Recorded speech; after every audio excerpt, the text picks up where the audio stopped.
It was a remarkable novel, right? The Wolfe novel.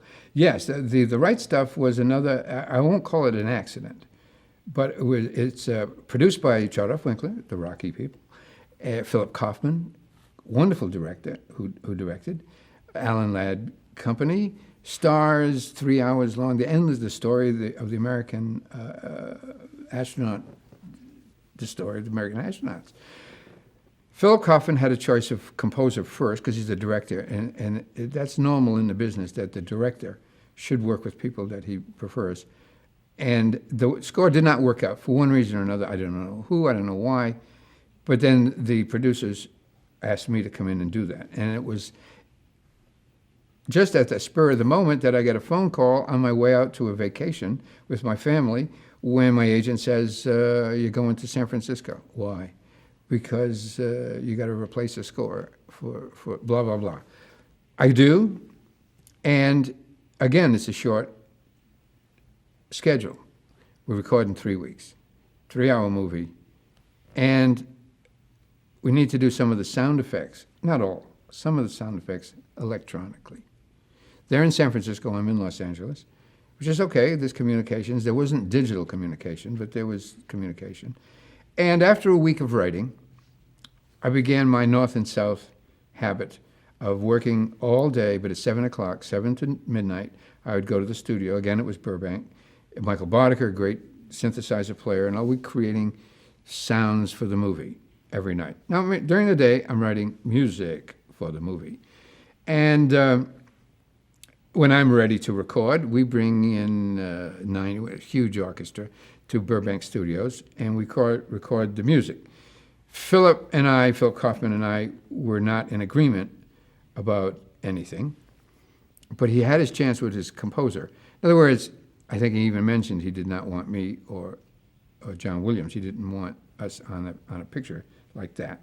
He felt it was a small personal story about the astronauts' lives, and his first score, I think, was intimate and tiny.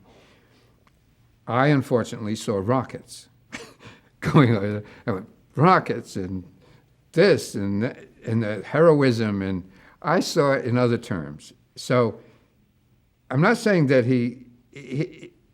we're on different pages, but I was allowed to go ahead because the producer says, do the music to this the way you feel, and I did. So he didn't like strings. He didn't like very much. So unfortunately, we didn't come together. I did the score, and everyone else liked the score. Most of the score stayed in the movie. I was asked to even, as we are, I did a movie called Wrongfully Accused.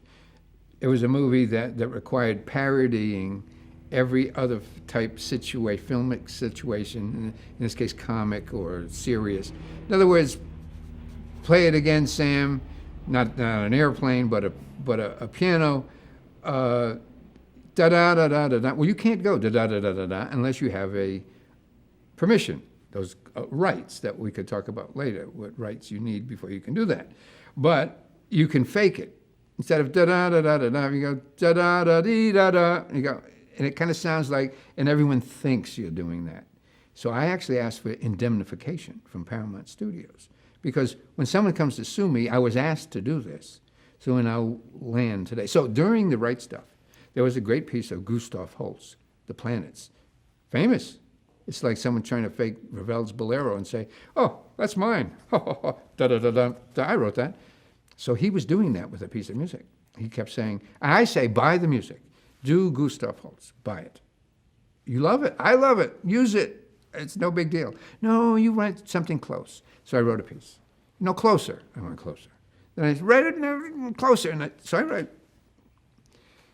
I don't know what ended up in the movie, but it was that kind of an indemnification thing. However, I was fortunate enough, of the 19 times I've been at the Academy Awards as a conductor, I've been to the Academy Awards 20 times. 19 times. Now I was nominated for a couple other things while I was doing this. Didn't have the fortune to win.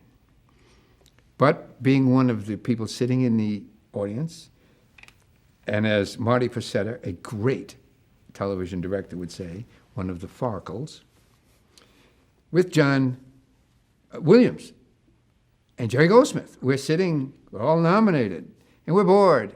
We're just, sitting there until that moment of your category. There you are. Now you hate him. You don't hate him. But you're staring straight ahead because, like, this is a terrible moment.